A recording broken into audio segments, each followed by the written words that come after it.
This episode is for the writer who hasn't opened up their manuscript in at least a few months.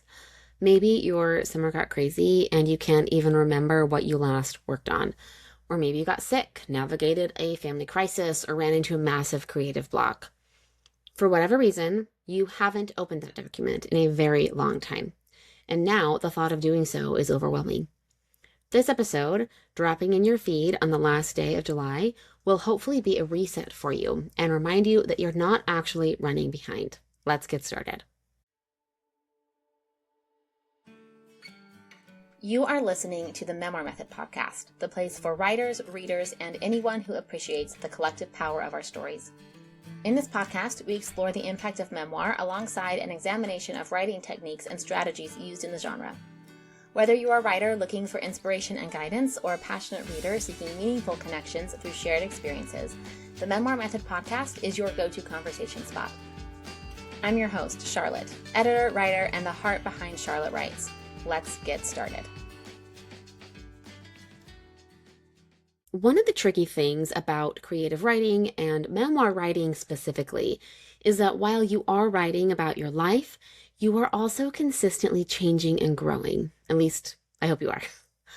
So when you spend some time away from your memoir draft, not only have you not been in that headspace, that creative headspace for a while, you haven't been in that story for a while, you are also likely at least a little different from who you were when you last left off.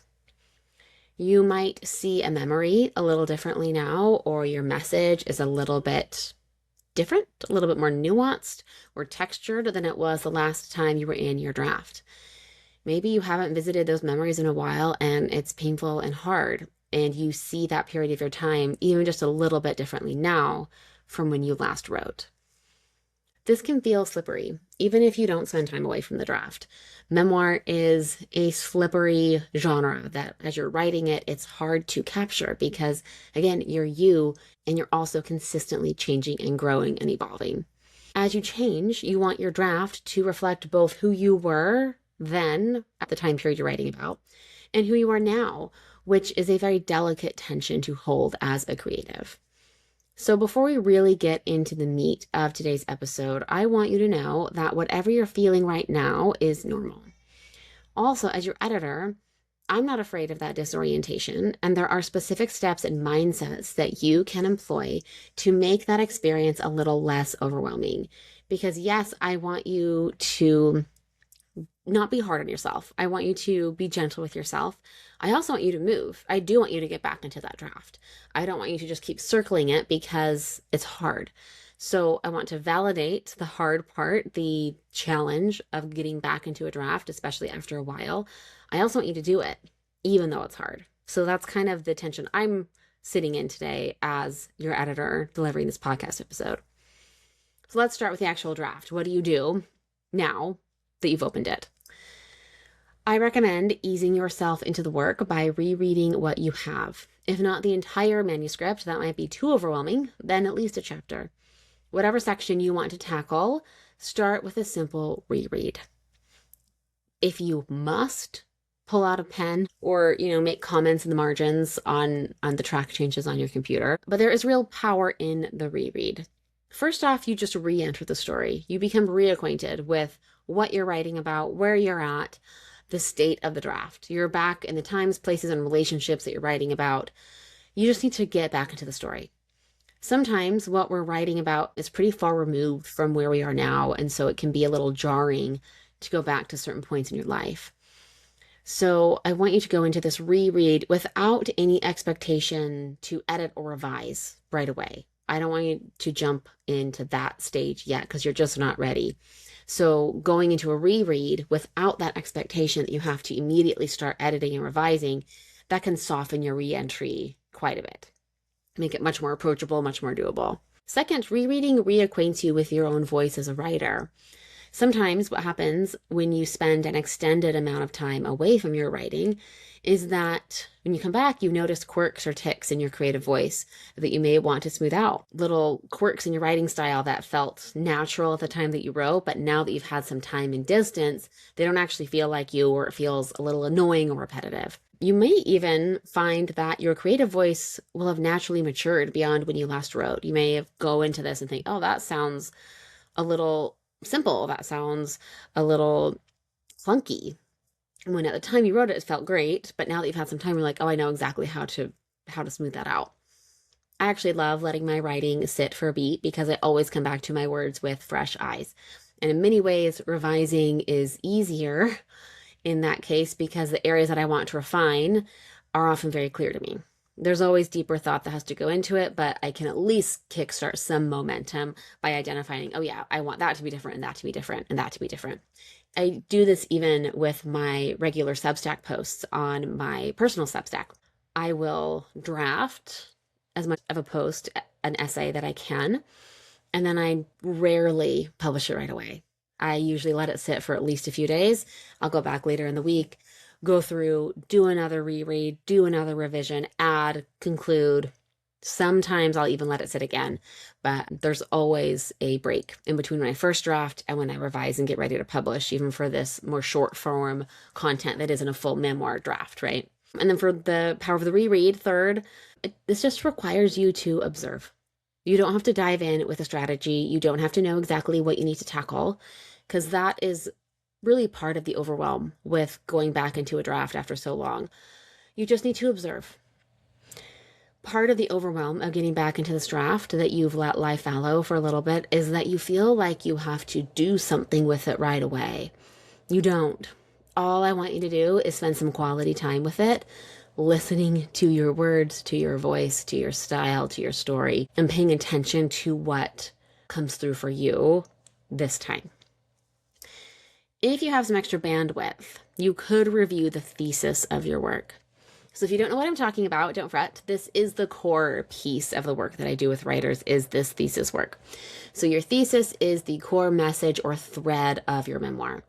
My favorite way to describe it is that your thesis is the conversation that your memoir is having with your reader. To know this conversation that your memoir is having, the thesis, you have to know what you're writing and who you're writing it for. And then you can spend some time deciding what you actually want to say with your story. If you don't have a thesis, a really good place to start would be with my free resource, the Magnetic Memoir Prompt Pack. These are a series of prompts and an audio activation that teaches you how to move through this process so that you can discern what you're here to say with your memoir. It's the beginning of this core work that I do with every single writer in my space. So start with that. I'll link it in the show notes if you don't have a thesis yet for your story, for your memoir. If you do have a thesis, though, now is a great time to revisit it, either before or after your reread. I want you to ask yourself a couple of questions. One, do you still resonate with your thesis? Does it say something that you're still eager to talk about? If so, that's awesome. If not, that's okay. Refining your message is an important part of the memoir drafting process, especially when it can take several years to draft your memoir. I've recently gone through this refinement as well with my essay collection draft. I revisited it after probably a year, actually, of just not doing much with it. And I looked at my thesis and I was like, this isn't it. This isn't it anymore. So I'm in the process of really refining the conversation I want to have with my reader, with my essay collection. So it's okay if your thesis doesn't resonate anymore. But if it doesn't, pay attention and note that. Don't try to force it just because it's there. Number two, in your reread, how does your draft align with your thesis? So are there parts of your manuscript that made you think, wait, what? What does this have to do with anything? Why did I put this in here?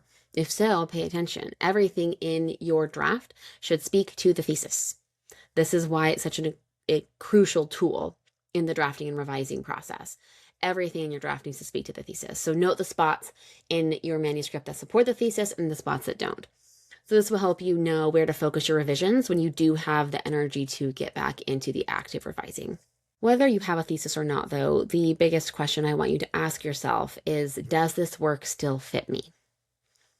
Like I said at the top of the show, you are likely at least a little different right now from when you last wrote, and that can be a hard gap to jump when you haven't written for a while. So if you're feeling lots of tension between who you are now and who you were when you last wrote your draft, what has changed? What are you saying in your draft that you might not believe or agree with anymore? And what aren't you saying in your draft that you actually want to say to your reader? Pay attention to how you've changed, where the draft is, what is that gap, and what shifts do you need to make in the story and in the thesis to align with who you are now versus who you were then, to make sure you're saying what you want to say. It's okay if you don't agree with what you wrote before, or you want to change some of it, or you want to shift some of the focus. Again, this is part of the creative process. This is not static. You are not a static being. I want you to allow yourself to change your mind in the process. And what matters at this stage is that you are noticing both what feels off about your draft and what you like. If your draft does fit you well, then yay, you're going to celebrate. This will likely result in a refreshed revisions energy that will kickstart your momentum again. That's always exciting. But even if it doesn't feel like it fits or it feels harder, I don't want you to get discouraged because, again, you're getting back into it. You get to find and discern the elements of your story, of the process that light you up and feel fun, or at least feel emotionally activating, that make you feel passionate about what you're writing. And so more than anything, when we're going into this draft, reread, re-entering the story after some time away, I don't really care about the rewrites right now or about the revisions. I want you to emotionally reconnect with the story, emotionally reconnect with your work, with the draft, because that's what's going to carry you through and get that momentum going again. A note on feeling discouraged. If your draft isn't in as much alignment anymore, if it's messier than you remembered, if you are feeling that overwhelm and you haven't yet accessed that spark, that emotional spark that reignites your excitement, you haven't wasted your time. I promise. I know it's really easy to look at a messy draft and say, this is just a waste of time. What have I been doing? Don't let that voice win. Don't listen to that voice because you have not wasted your time. Again, this is part of the creative process. What you wrote when you first wrote that draft that you're looking at now, it's still highly valuable, even if you don't end up using it in its current form. You got the words out that needed to get out. And since then, you have grown into an author who gets to write the words that the reader actually needs to hear. Sometimes you need to just write words to get them out of your head so that then your mind can access the thoughts and ideas and insights that you're actually here to publish. The creative process is a little loopy. It's not linear. It's not even that steady, but it is reliable in that when you show up consistently and trust yourself through the ebbs and flows, you will always create exactly what you are meant to create. Every author has written far more words than they ever published. And whether you end up cutting whole chapters or loving what you have and you just want to add to it or refine it, you are still a writer. You're still engaging in the creative process, and you should feel really proud of yourself. As we get ready to close out this episode, I do want to highlight something that gets overlooked too often, especially with writers who aren't full-time writers, which I'm guessing is most of you, myself included. You must support your creative process outside of the memoir draft. Writing's not a hobby. I've been saying that in other episodes of this podcast recently. If you want to write well, and connect with your audience, then you have to take your writing seriously. You have to take yourself seriously as a writer. You get to take yourself seriously as a writer. Don't only write when you're in your draft. Journal, publish essays on Substack, attend a writer's group, play around with writing fiction. Engage with the creative process outside of the draft. My essay collection draft is one creative project that I have going on. And it's not that I have 5 drafts of different books. I mean, if that's what you want to it. But I have other ways that I am feeding my creative life. I have a Substack that I publish on several times a month. I have books on writing. I have a practice of daily morning pages. I want you to read a book on writing craft, start that practice of daily morning pages, take yourself on creative field trips, feed your creative self. It's not a separate part from you. It is who you are. And you get to take yourself seriously. You get to fuel that creative well in more ways than just the memoir manuscript. Whatever you do, start taking your creative life and your process and integrate it more wholly into your actual life. When I say that your writing life is part of your regular life, I don't say that just to mean that it's okay if you get off your groove for a bit. I say that because I also want to see you rearranging how you move and work in the world to accommodate and prioritize your writing. Goes both ways. I don't want you to feel shame when you haven't written in a while because life gets busy. I also want you to change your life to fit your writing as well. It can go both ways. This creative fueling, this regular creative input is going to keep you out of a writer's block far more effectively than anything else you could do. I know that summer is a weird writing time. It's easy to put your own projects on the back burner. If that's you right now, again, I don't want you to beat yourself up. And also don't keep avoiding the work in front of you. You know what you need to do. Even if it's just starting with that simple reread. It's important that you show up, however imperfectly. Be gentle with yourself and also be honest.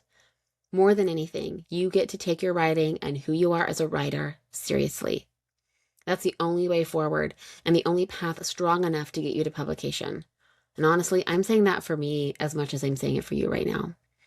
I'll go into this in a future episode, but this summer has been the summer where I've taken my writing more seriously than I've taken it in years. And it's changed so much about my life and how I move and how I create. Here's how I can help you. Like I mentioned earlier, I have the Magnetic Memoir Prompt Pack. This is a free resource. You can go download it right now through the link in the show notes. Second, if you want to take yourself more seriously as a writer, but you don't know how, start with the Writer's Workshop. This is a series of 3 workshops that I ran at the beginning of the summer that walk you through the 3 puzzle pieces of a robust, sustainable writing life. How you think, what you consume, and how you work. So it's a series of 3-hour-long workshops. Again, I walk you through those puzzle pieces to get to the root of who you are as a writer and how to nurture that part of you, however shaky you feel right now. So head to the link in the show notes to register for that. It's all instant access. You can go binge it now. Finally, if you're listening to this ready to dive into revisions and finish your memoir in 2026, you will want to be in the room when I host the fall cohort of the Memoir Method. It's the final cohort of the year. I run 3 a year. Fall is our last one. I will link to more information in the show notes, but if you think that this is the room where you want to be, where you want to, again, learn to take your writing seriously, have that accountability, learn these tools in so much more depth, and get feedback from me about how you are implementing them and integrating them, hop on the wait list. You'll be the first to know when doors open. Spots in this container are highly limited because you get high proximity and access to me, so I keep the room small. If you know that this is what your writing needs, don't wait. Enrollment opens mid-August to people on the wait list first. Thank you so much for joining me today. I'm so glad that you're here. I'm so proud of you for writing your memoir and for sticking to the work, especially when it's messy and unglamorous. You have got this. I'll see you next week.